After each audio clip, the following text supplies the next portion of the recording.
ഇന്നത്തെ വീഡിയോയിലേക്ക് കിടക്കുന്നതിന് മുമ്പ് എല്ലാവർക്കും എൻ്റെയും എൻ്റെ കുടുംബത്തിൻ്റെയും പേരിൽ ഒരു ഹാപ്പി ന്യൂ ഇയർ ആശംസിക്കുന്നു. സ്നേഹവും സന്തോഷവും പുത്തൻ പ്രതീക്ഷകളും നിറഞ്ഞ പുതുവർഷം എൻ്റെ എല്ലാ പ്രിയ കൂട്ടുകാർക്കും ഞാൻ ആശംസിക്കുന്നു. കഴിഞ്ഞ വർഷത്തിലെ എനിക്ക് ഏറ്റവും ഇഷ്ടപ്പെട്ട ഒരു ഗെയിമാണ് നമ്മൾ ഇന്ന് കാണാൻ പോകുന്നത്. ഇപ്പോൾ 2023 ഒരുപാട് മനോഹരമായ ഗെയിംസ് നടന്നിട്ടുണ്ട്. പക്ഷെ അതിൽ നിന്നും എനിക്ക് ഏറ്റവും ഇഷ്ടപ്പെട്ട ഒരു ഗെയിമാണ് നമ്മൾ ഇന്ന് കാണാൻ പോകുന്നത്. അപ്പോൾ ഇവിടെ വൈറ്റ് സൈഡ് കളിക്കുന്നത് ഡാനിയൽ ഡർദാർ എന്ന പ്ലെയറും ബ്ലാക്ക് കളിക്കുന്നത് ഷക്കരിയാൻ മമ്മദിയാരവുമാണ്. രണ്ടുപേരും വളരെ സ്ട്രോങ് ആയിട്ടുള്ള പ്ലെയേഴ്സാണ്. 2023 യൂറോപ്യൻ ക്ലബ് ചാമ്പ്യൻഷിപ്പിലാണ് ഈ ഗെയിം നടന്നിരിക്കുന്നത്. വൈറ്റ് കളിക്കുന്നത് ഡാനിയൽ ദർദയും ബ്ലാക്ക് കളിക്കുന്നത് ഷക്കരിയാൻ മമ്മദിയാരവും. അപ്പോൾ ഡാനിയൽ ഇവിടെ D4 വെച്ച് തുടങ്ങുന്നു. നൈറ്റ് F6 കളിച്ച് മമ്മദിയാരവ് തുടങ്ങുന്നു. C4 കളിക്കുന്നു. G6. അപ്പോൾ ഇത് കിങ്സ് ഇന്ത്യൻ ഡിഫൻസ് ആണ്. H4 കളിക്കുന്നു. അപ്പോൾ ഓൾറെഡി ഒരു അഗ്രസീവ് ലൈനിലേക്കാണ് ഇവിടെ വൈറ്റ് പ്ലെയർ പോകുന്നത്. H4 H5 കളിച്ച് ബ്ലാക്കിൻ്റെ കിങ് സൈഡ് തകർക്കുക. ഇതാണ് വൈറ്റിൻ്റെ ഐഡിയ. മമ്മദിയാരവ് ജസ്റ്റ് ബിഷപ്പിനെ ഫിയൻജെറ്റ് ചെയ്യുന്നു. Bishop G7, night C3, night C6, night F3. അപ്പോൾ 4 നൈറ്റുകളും പുറത്തിറങ്ങി. അപ്പോൾ കിങ്സ് ഇന്ത്യൻ ഡിഫൻസിൽ തന്നെ ഒരു 4 നൈറ്റ്സ് വേരിയേഷനാണിത്. ഒരു വ്യത്യാസം എന്ന് പറഞ്ഞാൽ ഒരു പോൺ H4 വളരെ അഗ്രസീവ് ആവാം ഈ ഒരു പോൺ. ക്യാൻസൽ ചെയ്യുന്നു. D5 കളിച്ച് ഈ നൈറ്റിനെ ഓടിക്കാൻ നോക്കുന്നു. നൈറ്റ് B4 പോകുന്നു. ഇപ്പോൾ ഈ പോൺ വെച്ച് ഈ നൈറ്റിനെ ഓടിച്ചു വിട്ട് കഴിഞ്ഞാൽ ജസ്റ്റ് നൈറ്റ് ഇവിടെ തിരികെ പോവുകയും ചെയ്യും. പിന്നെ പതുക്കെ C6 ഒക്കെ കളിച്ച് കഴിഞ്ഞിട്ട് ആ നൈറ്റിന് വീണ്ടും കളിയിലേക്ക് വരാവുന്നതാണ്. എന്തായാലും G3 കളിക്കുന്നു. ഈ ബിഷപ്പിനെ ഫിയൻജെറ്റ് ചെയ്യാനാണ് ഉദ്ദേശം. E6 കളിച്ചിട്ട് ഈ സെൻട്രൽ പോണിനെ ചലഞ്ച് ചെയ്യുന്നു. A3 കളിച്ച് നൈറ്റ് ഇവിടെ തിരികെ പോകുന്നു. ബിഷപ്പിനെ G2 കളിക്കുന്നു. നിങ്ങൾക്ക് ഉണ്ടാകുന്ന സംശയം, ഈ ഒരു നൈറ്റിനെ അങ്ങ് ഓടിച്ചു വിട്ട് ഇതിനെ അങ്ങ് മാക്സിമം ചലഞ്ച് ചെയ്തുകൂടെയെന്ന് നോക്കാം. പക്ഷേ ഇവിടുത്തെ പ്രശ്നം എന്താണെന്ന് വെച്ച് കഴിഞ്ഞാൽ ഈ ബിഷപ്പ് ഇവിടെ വളരെയധികം ആക്റ്റീവാണ്. ഈ ബിഷപ്പിന് B4 കളിക്കുന്നതോടെ ഒരുപാട് ടാക്ടിക്കൽ സ്ക്വയർസ് ഇവിടെ വരും. അതുകൊണ്ടാണ് നേരെ B4 കളിക്കാതെ അതിന് പകരം ബിഷപ്പ് G2 പോകുന്നത്. പോൺ വെച്ച് പോണിനെ വെട്ടുന്നു. പോൺ വെച്ച് തിരികെ വെട്ടുന്നു.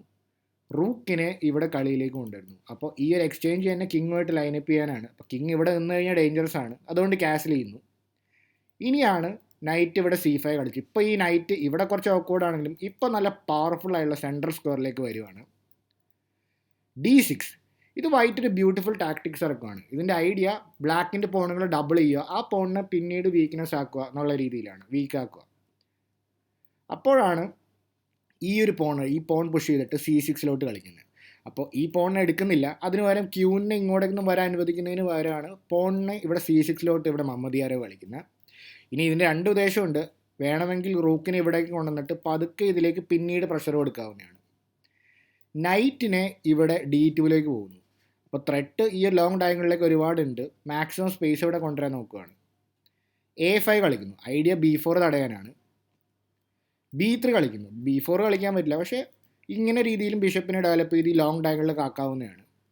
Rook E6. അപ്പോൾ നേരത്തെ പറഞ്ഞ പോലെ തന്നെ ഈ ഒരു പോണിലേക്കാണ് അറ്റാക്ക്. അപ്പോൾ ഈ പോണിന് ഇപ്പോൾ തൽക്കാലം ഡിഫെൻഡ് ചെയ്യാൻ പ്രത്യേകിച്ചൊന്നുമില്ല. ക്യൂവിനെ അവിടെ നിന്ന് മാറി. പക്ഷേ ഇതിന് കിട്ടുന്ന ബ്ലാക്കിന് ഇവിടെ വൈറ്റിന് കിട്ടുന്ന കോമ്പൻസേഷൻ എന്താണെന്ന് നോക്കാം. റൂക്ക് വെച്ച് പോണിനെ എടുത്തു. Night C4. ഇപ്പോൾ ഈ 2 നൈറ്റുകളും വളരെ പവർഫുള്ളാണ്. ആ ഒരു പോണിനെ അവിടെ നഷ്ടപ്പെട്ടുവെങ്കിലും ഈ ഒരു റൂക്കിന് ഇപ്പോൾ കുറച്ച് പണിയാണ്. ഇപ്പോൾ ഈ റൂക്കിന് ഇവിടെ ഓടി കളിക്കാൻ ഒരുപാട് സ്ക്വയറുകളില്ല. റൂക്ക് E6 പോകുന്നു. ബിഷപ്പിനെ ഇവിടെ E3 കളിച്ചിട്ട് ഈ ഒരു നൈറ്റിനെ അറ്റാക്ക് ചെയ്യണം. അപ്പോൾ ഈ നൈറ്റിനെ ഇങ്ങനെയൊക്കെ പ്രൊട്ടക്റ്റ് ചെയ്യുന്നത് വളരെ പാസീവാണ്, ഈ പോൺ പുഷ് ചെയ്തിട്ടൊക്കെ. അതിന് പകരം കളിക്കുന്ന ബിഷപ്പ് F8 കളിച്ച് ഈ നൈറ്റിന് പ്രൊട്ടക്ഷൻ നൽകുന്നു. Bishop H3. ഇതാണ് നമ്മൾ നേരത്തെ പറഞ്ഞ പോലെ ഈ നൈറ്റ് ഈ ഒരു ബ്യൂട്ടിഫുൾ സ്ക്വയർ കൺട്രോൾ ചെയ്യുന്നതും ഈ റൂക്കിന് പോകാൻ ഒരുപാട് സ്ക്വയറുകളൊന്നും ഇല്ലാത്തതും ഇത് കാരണമാണ്. ഈ സ്ക്വയറുകളെല്ലാം വൈറ്റിൻ്റെ പരിധിയിലാണ്. അപ്പോൾ ഇപ്പോൾ ഇവിടെ ചെയ്യാൻ പറ്റുന്നത് റൂക്ക് തിരികെ പോകാന്നുള്ള മാത്രമാണ്. അപ്പോൾ വൈറ്റിൻ്റെ പീസുകളെല്ലാം പെട്ടെന്ന് ആക്റ്റീവ് ആയിക്കൊണ്ടിരിക്കുകയാണ്. 2 ബിഷപ്പ്, 2 നൈറ്റ്, ക്യൂവിന് എല്ലാം വളരെ ആക്റ്റീവാണ്. മമ്മദിയാരവ് എങ്ങനെയാണ് ഈ പൊസിഷൻ ബിൽഡ് ചെയ്തത് കുറച്ചുകൂടെ അഗ്രസീവ് ലൈനിലേക്ക് ബ്ലാക്കിനെ കൊണ്ടുപോകുന്നത്? B4 കളിക്കുന്നു ഇവിടെ. കാരണം ഇപ്പോൾ B4 കളിക്കാം. കാരണം ബിഷപ്പ് ഇവിടെയല്ല. ഈ ഒരു റൂക്കിലേക്ക് ഒരുപാട് അറ്റാക്ക് ഒന്നുമില്ല. മാത്രമല്ല ഇപ്പോൾ ഈ നൈറ്റിലേക്കും അറ്റാക്ക് ചെയ്തിരിക്കുകയാണ്. ഇവിടെ മമ്മദിയാരവ് വളരെ ഇൻട്രസ്റ്റിംഗ് ആയിട്ടുള്ളൊരു മൂവ് കളിക്കുന്നു. ഈ നൈറ്റ് വെച്ച് തിരികെ പോകുന്നതിന് പകരം പോൺ ടു D5 കളിച്ച് ഈ നൈറ്റിലേക്ക് അറ്റാക്ക് ചെയ്യണം. ഈ നൈറ്റിലേക്ക് മാത്രമല്ല അറ്റാക്ക്, ഈ ബിഷപ്പിലേക്കും അറ്റാക്ക് ഉണ്ട്. അപ്പോൾ ഇവിടെ ഗെയിമിൽ ബിഷപ്പിൻ്റെ C8 ആണ് കളിക്കുന്നത്. ഇത് കളിക്കാൻ കാരണം വേറൊന്നുമല്ല, ഇപ്പോൾ ചാടിക്കയറി ഈ നൈറ്റിനെ വെട്ടിക്കഴിഞ്ഞാൽ ആദ്യം വെട്ടാൻ പോണത് ഈ ഒരു ബിഷപ്പ് വെച്ച് ബിഷപ്പിനെ വെട്ടി ഈ റൂക്കിലേക്കും അറ്റാക്കാണ്, തിരിച്ച് ഈ നൈറ്റിലേക്കും അറ്റാക്കാണ്. അപ്പോൾ ഈ പൊസിഷൻ ബ്ലാക്ക് എന്തായാലും ജയിക്കുന്നതായിരിക്കും. അപ്പോൾ അതുകൊണ്ട് വളരെ കെയർഫുൾ ആയിരിക്കണം. അപ്പോൾ അങ്ങനെ വെട്ടാൻ പറ്റില്ല ഇവിടെ. D5 ശേഷം ഇപ്പോൾ ചാടിക്കയറി ഈ ഒരു നൈറ്റിനെ പോൺ വെച്ച് വെട്ടാൻ പറ്റില്ല. അപ്പോൾ അതിനു പകരം ബിഷപ്പ് വെച്ച് വെട്ടുന്നു. ക്യൂൻ വെച്ച് തിരികെ വെട്ടുന്നു. ഇവിടെയും വേണമെങ്കിൽ ഈ പോൺ വെച്ച് വെട്ടാം, ഈ ഒരു ബിഷപ്പ് വെച്ച് വെട്ടാം. ബിഷപ്പ് വെച്ചാണ് വെട്ടണം. നിങ്ങൾക്ക് ഉണ്ടാവുന്ന സംശയം, ഈ പോൺ വെച്ച് വെട്ടിയാൽ എന്താണ് കുഴപ്പം? പോൺ വെച്ച് വെട്ടിയാലുള്ള കുഴപ്പം എന്ന് പറഞ്ഞാൽ ക്യൂന് H3 വരും. പിന്നെ ഈ നൈറ്റ് G4 കൂടെ വന്നു കഴിയുമ്പോൾ ഇവിടെ ചെക്ക് തടുക്കാൻ കുറച്ചധികം ബുദ്ധിമുട്ട് വരേണ്ടി വരും. അപ്പോൾ അതുകൊണ്ട് ഈ പൊസിഷനിൽ ക്യൂവിൻ്റെ ഇതുപോലത്തെ ഡയഗണലെല്ലാം വളരെ ആക്റ്റീവാണ്. അതുകൊണ്ട് തൽക്കാലം ഈ ഒരു ബിഷപ്പ് വെച്ചെടുക്കുന്നു. ഇവിടെയും മുന്നോട്ട് എങ്ങനെയാണ് പോണത്? ഈ ഒരു ബിഷപ്പ് വെച്ചിട്ട് ഈ ബിഷപ്പിനെ എക്സ്ചേഞ്ച് ചെയ്യുകയാണ് വേണേ. മുഹമ്മദ് യാരവ് എന്ത് കളിച്ചു നോക്കാം. മുഹമ്മദ് യാരവ് ആദ്യം ക്യൂവിനെ H3 കൊണ്ടുവന്നു. സെയിം ഐഡിയ തന്നെ, മറ്റേ ലൈനിലും പോൺ വെച്ചെടുത്താലും ബിഷപ്പ് വെച്ചെടുത്താലും സെയിം ലൈനിലേക്ക് തന്നെ പോണു.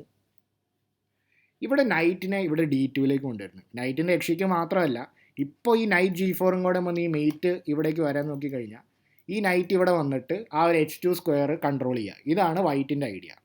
മുഹമ്മദ് യാരവ് എന്ത് ചെയ്യുന്നു? മുഹമ്മദ് യാരവ് കളിക്കുന്നത് ഇപ്പോൾ ഈ ബിഷപ്പിനെ അവിടെ നിന്ന് ഒഴിവാക്കുന്നു. എന്തിനാണ് ഈ ബിഷപ്പിനെ ഒഴിവാക്കിയതെന്ന് അടുത്ത മൂവോടെ നിങ്ങൾക്ക് മനസ്സിലാവും. പോൺ വെച്ചെടുക്കുന്നു, നൈറ്റ് G4. അപ്പോൾ ത്രെട്ട് ഇപ്പോൾ ഒബ്വിയസ് ആണ്, ഇവിടെ ചെക്ക്മേറ്റ് ചെയ്യുക. ഇപ്പോൾ നൈറ്റ് എന്തായാലും വന്നു. ഇതായിരുന്നു ഐഡിയ. നൈറ്റിന് ഇവിടെ C4 ഇവങ്ങോട്ട് വന്നു, ഇവിടെ വന്നത് ഈ ഒരു സ്ക്വയർ പ്രൊട്ടക്റ്റ് ചെയ്യാനാണ്.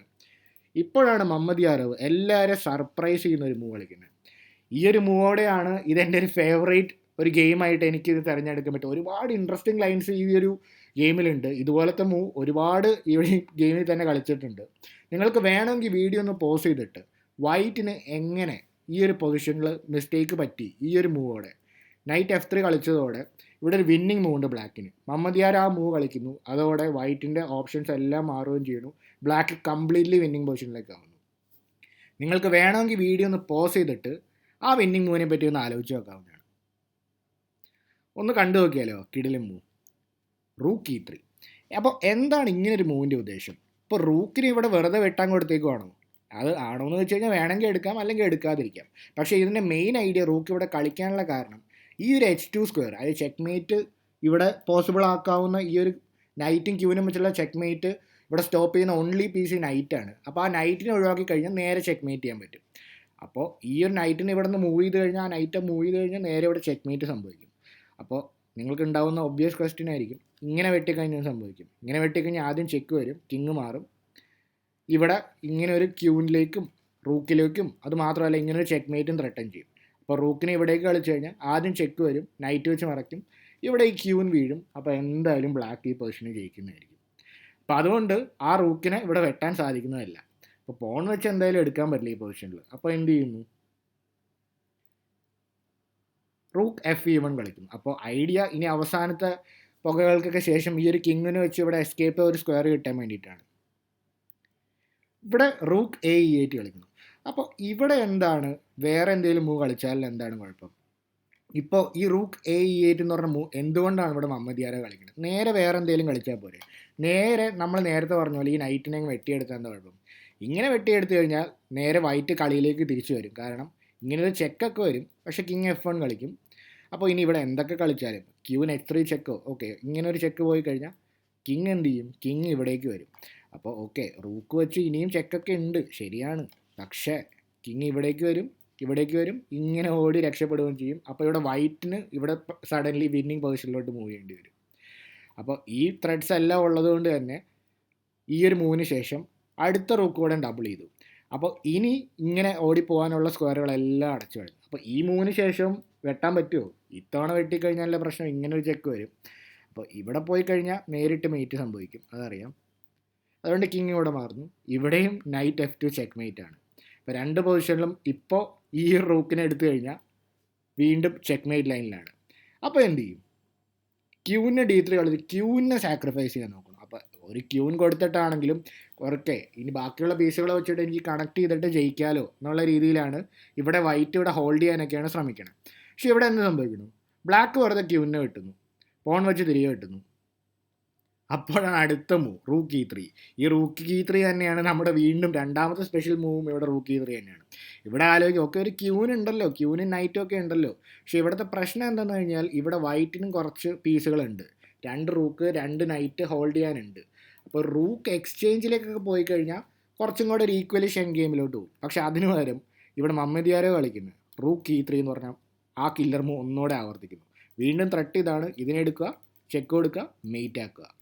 അപ്പോൾ ഇതിനെതിരെ എന്ത് കളിക്കും? പോൺ വെച്ചെടുത്തു കഴിഞ്ഞാലുള്ള കാര്യം പറയണ്ടല്ലോ, വെട്ടുക.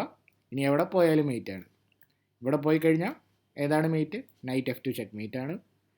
ഇനി വേറെ പൊസിഷനിൽ ഇങ്ങോട്ട് മൂവ് ചെയ്ത് കഴിഞ്ഞാലോ ക്യൂൻ F2 ചെക്ക് മെയ്റ്റാണ്. അപ്പോൾ ആ പൊസിഷനിലും ഈ പോൺ വെച്ചെടുക്കാൻ പറ്റില്ല.